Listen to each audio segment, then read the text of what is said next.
Desde Mercedes, Buenos Aires, Argentina, transmite en el 93.9 Radio Fénix, una radio para toda la gente. Estamos nuevamente con ustedes. La semana pasada estuvimos en una charla muy agradable con el poeta y ensayista Santiago Cobaldov, que se presenta este sábado 30 a las 20 en el Colegio Nacional con el trío Orfeo, integrado por la pianista Ana Victoria Chávez y el violinista Federico Moujam. Este trío, que conjuga la música y la poesía, viene brindando conciertos desde 2021 por distintas ciudades de la Argentina y Uruguay. Nosotros estamos en comunicación ahora con otra integrante del trío, con Ana Victoria Chávez, una pianista que tiene una fuerte tradición familiar ligada a la vida musical de La Plata. Ya vamos a hablar de eso con ella. Y la tenemos en línea y ya la estamos saludando. ¿Qué tal, Ana? Buen día, ¿cómo está? Hola, buenos días. Muy contenta de compartir con ustedes este momento y agradecida también. Por favor, un gusto para nosotros. Bueno, usted tiene una fuerte tradición musical porque su abuelo, José María Maliandi, fue una figura destacada de la pedagogía musical y fundador de un conservatorio muy importante de La Plata, el Conservatorio Chopin, que fue una institución clave en la formación de músicos de la primera mitad del siglo XX, ¿verdad? Uy, me emociona mucho que lo digas porque no sé si hay mucha gente que sabe o que me relaciona con él. Él tenía un conservatorio, como bien decís, fundó el Conservatorio Chopin, él era director de orquesta también. Sí. Fundó este conservatorio que tenía 62 sucursales en el país. ¿Qué va? Cuando era chica me crié siempre con ese relato de mi madre.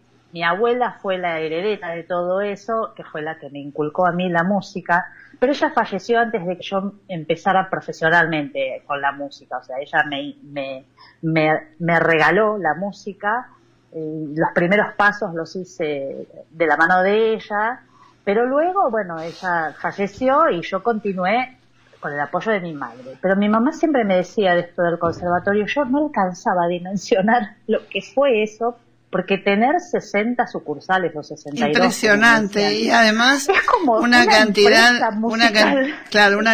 de profesores que eran músicos muy importantes de la época. Estuve investigando sobre el particular y la verdad que no era una escuela solamente, era algo muy importante, ¿no? Con mucho peso para la época, verdaderamente. Sí, y además tengo algunos recuerdos de, qué sé yo, los anuarios de fotos de cada lugar, qué sé yo, de Entre Ríos, de las distintas sucursales del interior, con la gente que trabajaba en esos lugares. Mi abuela luego y mi bisabuelo iban a tomar examen.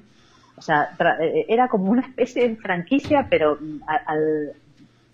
bajo el ala de ellos, claro. Una cosa muy impresionante que yo recién ahora me doy cuenta de lo que habían hecho. Claro, pero lo importante ahora es que se educó en un ámbito musical, ¿no? Que era todo, todo estaba armado como para que, bueno, resultara ser la pianista que hoy es. Bueno, sí, el tema de la genética es realmente muy importante, muy impresionante y yo creo que uno lo trae en la sangre y que, bueno, la ciencia tiene su explicación, pero también desde la transmisión del amor a la música. Mi abuela me dijo una vez cuando yo era chiquita y no quería estudiar, porque a mí me gustaba tocar pero no estudiar. Sí, a todos nos pasó. Es al revés. Ahora es al revés, me gusta más estudiar, bueno, tocar también, pero prefiero estudiar. En esa época, cuando era chiquita, mi abuela me decía, mira, vos tenés un don, y un don es un regalo, y lo tenés que compartir. Y eso me quedó grabado porque como una especie de mandato, pero también amoroso, porque entendiendo lo que es un regalo que uno no tiene la culpa de tener un don. El don se te da, no sé, la genética en este caso, y también el amor de mi abuela, que me llevaba a las clases y me llevaba en los horarios que a mí no me gustaba, pero ella insistía y lo hacía a pesar mío. Y bueno, y ahora la gratitud de decir, bueno, qué suerte que lo hizo a pesar de que yo en ese momento no quería practicar, qué sé yo, o no quería levantarme temprano para ir a las clases. Claro, es que esas horas que uno pasa frente al piano, ¿no? Tocando, van armando una conducta después en la vida, una disciplina que aparentemente puede ser un poco injusta cuando uno es chico, pero después con el tiempo uno la agradece, ¿no? Porque uno puede concentrarse mejor, uno puede abordar diferentes cosas, ¿no? Lo puede aplicar después para muchísimas cosas en la vida, ¿no? Por supuesto. Lo que se forma sobre todo es una relación con uno mismo, en todo sentido, mental, psicológica, en cuanto a la disciplina también, en cuanto al conocimiento de uno mismo. Y por otra parte, lo que vos citabas de que bueno, te forma y hay que hacerlo a pesar de... todo el mundo, los padres, yo soy pedagoga también, o sea, enseño desde los 17 años porque me apasiona enseñar. Entonces a los padres cuando me dicen, ay, mira, yo no lo quiero forzar a estudiar, porque quiero que lo haga porque quiere, le digo, él quiere, porque quiere venir a piano, pero la parte de estudiar es como si vos tuvieras culpa de forzarlo a ir a la escuela. Claro. No lo obligás a ir a la escuela, todos obligamos a nuestros hijos a ir a la escuela o a bañarse aunque no tengan ganas, o a cepillarse los dientes, y nadie tiene culpa de eso porque entendemos que es bueno para ellos. Cuando hay un niño con condiciones, con dotes para la música y se resiste a practicar, porque la resistencia no es a hacer música, es a practicar, es a la parte como se resisten a hacer los deberes en el colegio. Bueno, ahí es que hay que apoyar y ayudar y decir, bueno, mira, lo tenés que hacer igual porque sin esto no podés progresar. Seguro. Entonces, bueno, gracias a que mi abuela lo hizo en ese momento, a pesar de mi resistencia, bueno, es que hoy me dedico a eso también, a enseñar, y entiendo que es fundamental el apoyo de los padres bien entendido para que esto se desarrolle, o de los padres o de los abuelos o de alguien, de algún mayor que lo entienda de esta manera. Seguro. Y bueno, en ese sentido tuve una gran suerte o regalo de la vida. Bueno, también usted tuvo una gran maestra cuando ya comenzó sus estudios, que fue Elizabeth Westerkamp, Westerkamp. La marcó, ¿no? También mucho en la vida. Sí. Mira, justamente ayer fue su cumpleaños. Ella vivió 104 años. Falleció ya hace unos años, pero vivió 104 años. Y yo tuve la fortuna inmensa de formarme con ella y luego con su hija, Lil Tiempo, con quien tengo una relación como de segunda madre, porque ella me transmitió todo lo que es la pedagogía especializada para los niños muy pequeños. Ella es una gran pedagoga. O sea que su madre y ella fueron mis maestras en las dos áreas más importantes de la música en mí. El piano, la formación pianística, Elizabeth Westerkamp, y la pedagogía, Lil Tiempo. Y ayer, como era el cumpleaños de Elizabeth, 27 de mayo, yo estaba estudiando mi repertorio para el sábado y pensaba en ella y pensaba en cuánto las personas que nos han marcado permanecen en nosotros aunque no estén físicamente. Y entonces le mandé un mensaje a Lil, su hija, diciéndole, tu mamá me acompañó todo el día mientras estudiaba el piano. Y ella me contestó hoy, porque vive en Bélgica, yo se lo mandé a la noche y ella me contestó, hay 5 horas de diferencia, y me dice, conmigo estuvo todo el día mientras di clases,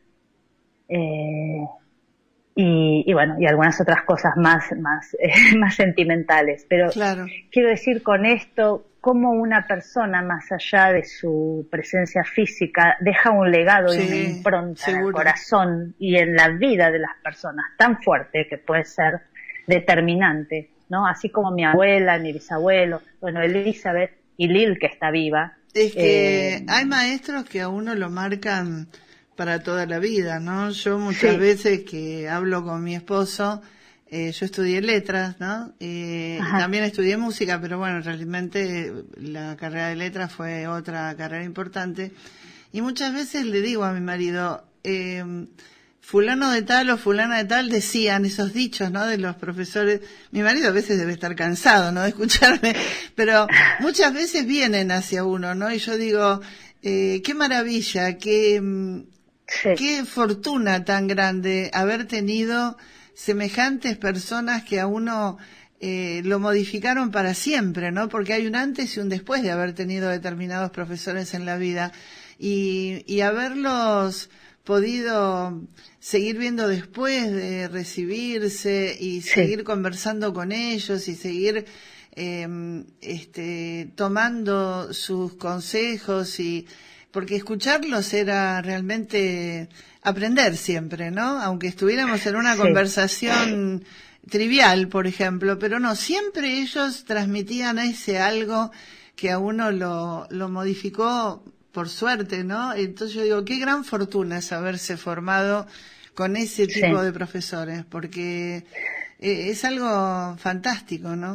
Sí, son maestros, yo le pongo esa categoría porque ese algo que vos estás diciendo, para mí se llama amor, y es que esas personas, está involucrado el amor en la transmisión del conocimiento de esos maestros. Por eso nos marcan tanto, por eso nos constituyen luego, porque sin ese algo que vos decís, sin ese amor, que no hay esa huella, esa impronta.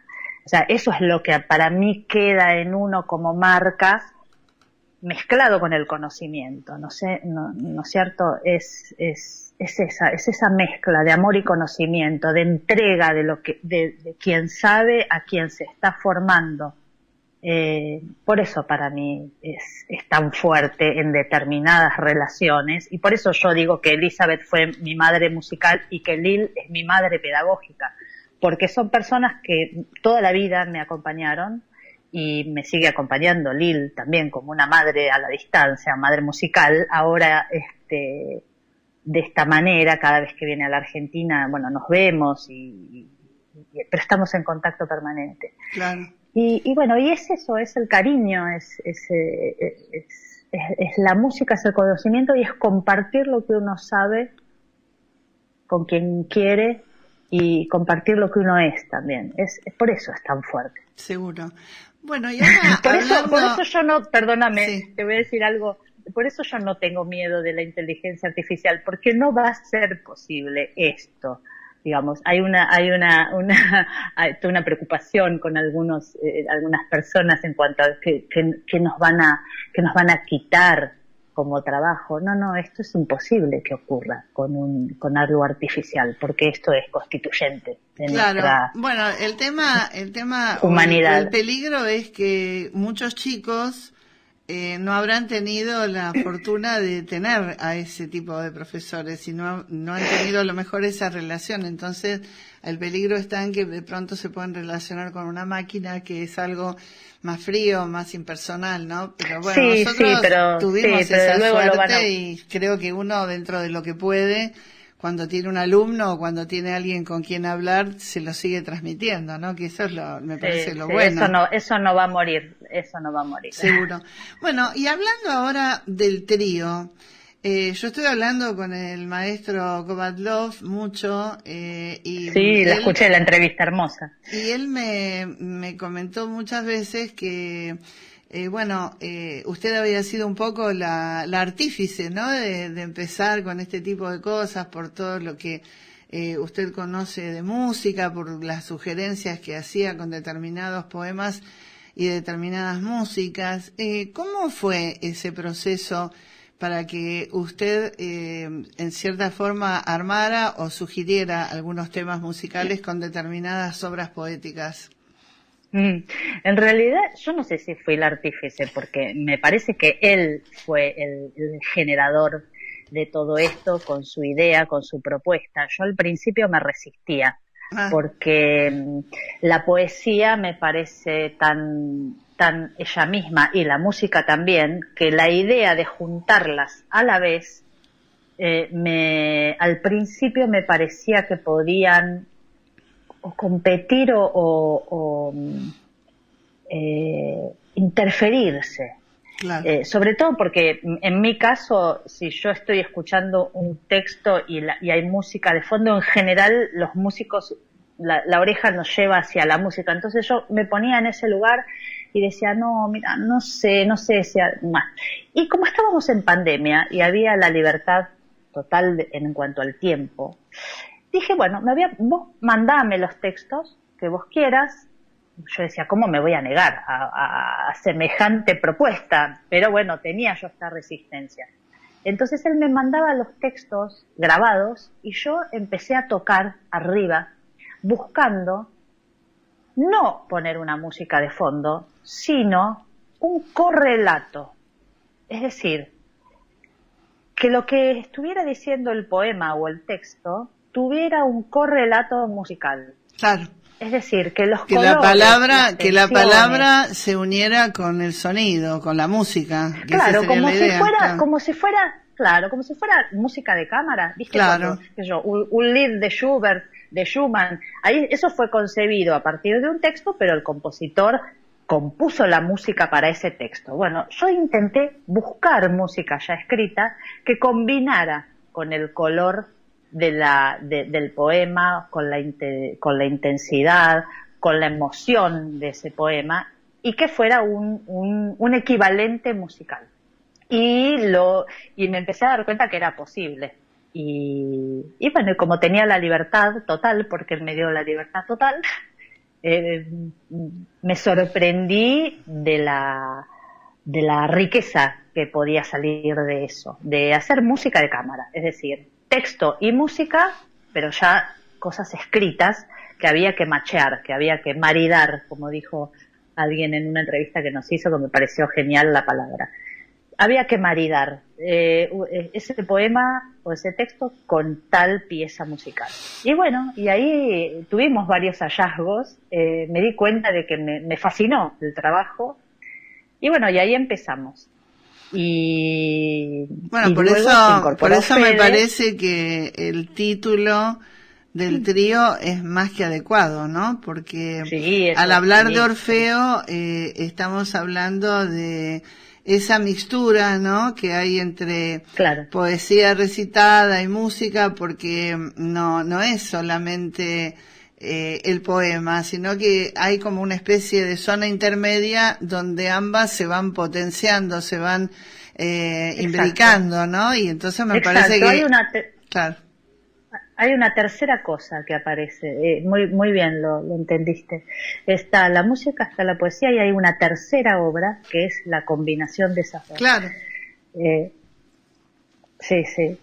Y bueno, para mí fue una sorpresa, un deleite total, y lo sigue siendo. Federico, cuando se incorporó, aportó, pero ideas absolutamente geniales, y ahora somos los tres los que, bueno, Santiago propone siempre los textos, y nosotros con Fede, a veces él, a veces yo, proponemos la música. Nuestro primer espectáculo fue La Travesía, que empezó con poemas desde antes de Cristo hasta nuestros días, y luego, bueno, tuvimos otros 2 espectáculos más, uno de música francesa, uno de poetas y pensadores judíos, y bueno, y ahí vamos incorporando el repertorio de algunas obras que vamos queriendo hacer, y así vamos renovando los espectáculos y el repertorio. Claro. Pero siempre con muchísimo placer, porque bueno, Santiago, no tengo nada que agregar a lo que todo el mundo sabe y a lo que dijiste en la entrevista. Es un deleite, pero además nos divertimos muchísimo, nos reímos muchísimo.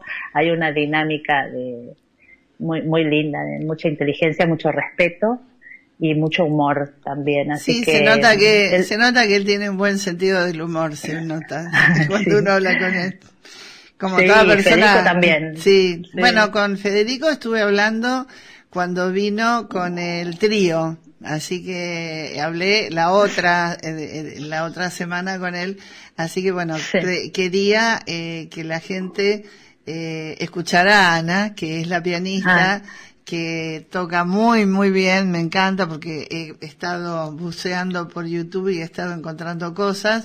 De hecho, ahora te vamos a despedir con un tema tuyo y de Santiago, así que bueno, es hermoso, ¿no? Porque va a ser, creo que hay muchísima expectativa acá en Mercedes por el sábado, porque bueno, los pro músicos ya son los músicos de siempre, pero también están los poetas, que hay muchos poetas acá en Mercedes y tienen una curiosidad enorme, ¿no? Por saber de esta fusión, de este arte que quiere recuperar la unidad entre palabras, sonido, emoción, ¿no? Así que bueno, me parece que va a ser un momento realmente muy hermoso para nosotros y estamos encantados de que vengan y esperándolos con mucha ansiedad.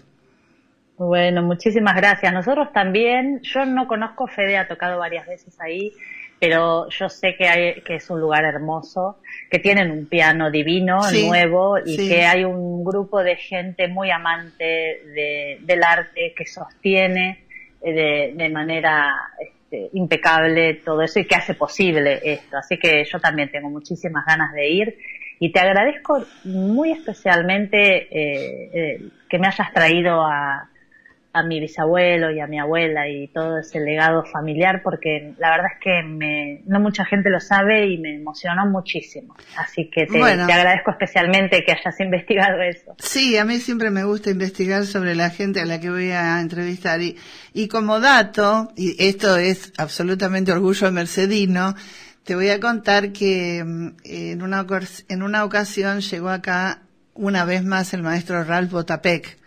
Y siempre que viene, o que venía a la Argentina, venía aquí al colegio a tocar. Y entonces un día, él había estado ensayando y terminó de ensayar y bueno, me acercó una persona de la comisión para que le hiciera una pequeña nota. Y en un momento dado me dijo: he estado en muchas salas del mundo, pero acústica como la que tiene esta sala, pocas la tienen. Así que es como para que te vayas preparando.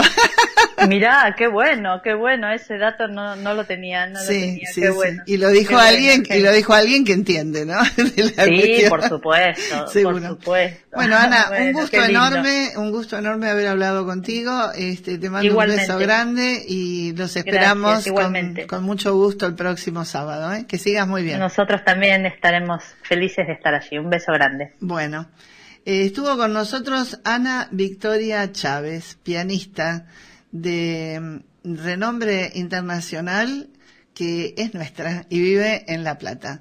Integra el trío Orfeo, que el próximo 30 de mayo a las 20 va a estar presente en el ciclo ProArte Mercedes, Centro de Egresados del Colegio Nacional Florentino Meguino.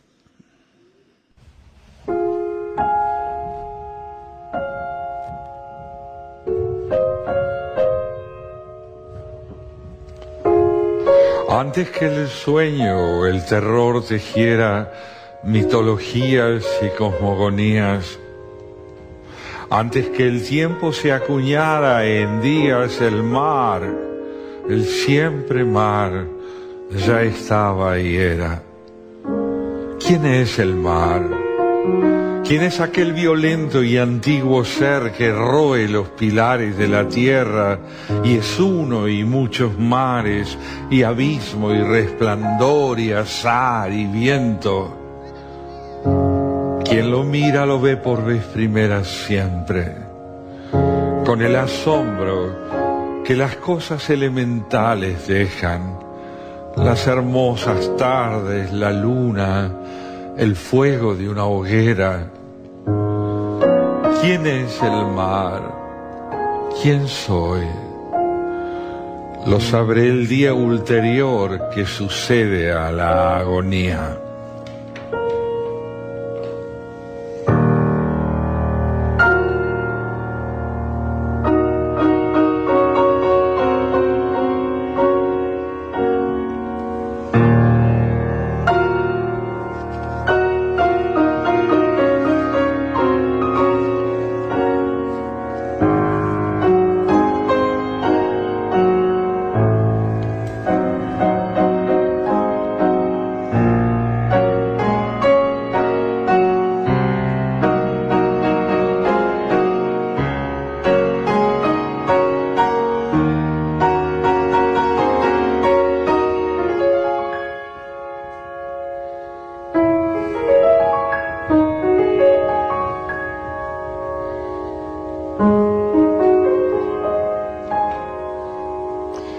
Cuando emprendas tu viaje a Ítaca, pide que el camino sea largo, lleno de aventuras, lleno de experiencias. No temas a los lestrigones, ni a los cíclopes, ni al colérico Poseidón. Seres tales jamás hallarás en tu camino, si tu pensar es elevado, si selecta es la emoción que toca tu espíritu y tu cuerpo. Ni a los lestrigones, ni a los cíclopes, ni al salvaje Poseidón encontrarás si no los llevas dentro de tu alma, si no los yergue tu alma ante ti. Pide que el camino sea largo, que sean muchas las mañanas de verano en que llegues con qué placer y alegría a puertos antes nunca vistos. Detente en los emporios de Fenicia y hazte con hermosas mercancías, nácar y coral, ébano y ámbar, y toda suerte de perfumes sensuales, cuanto más abundantes perfumes sensuales puedas. Ve a muchas ciudades egipcias a aprender de sus sabios. Ten siempre a Ítaca en tu mente. Llegar allí es tu destino. Mas no apresures nunca el viaje. Mejor que dure muchos años y atracar viejo ya en la isla, enriquecido de cuanto ganaste en el camino, sin aguardar a que Ítaca te enriquezca. Ítaca te brindó tan hermoso viaje. Sin ella no habrías emprendido el camino. Pero no tiene ya nada que darte. Aunque la halles pobre, Ítaca no te ha engañado. Así, sabio como te has vuelto, con tanta experiencia, entenderás ya qué significan las Ítacas.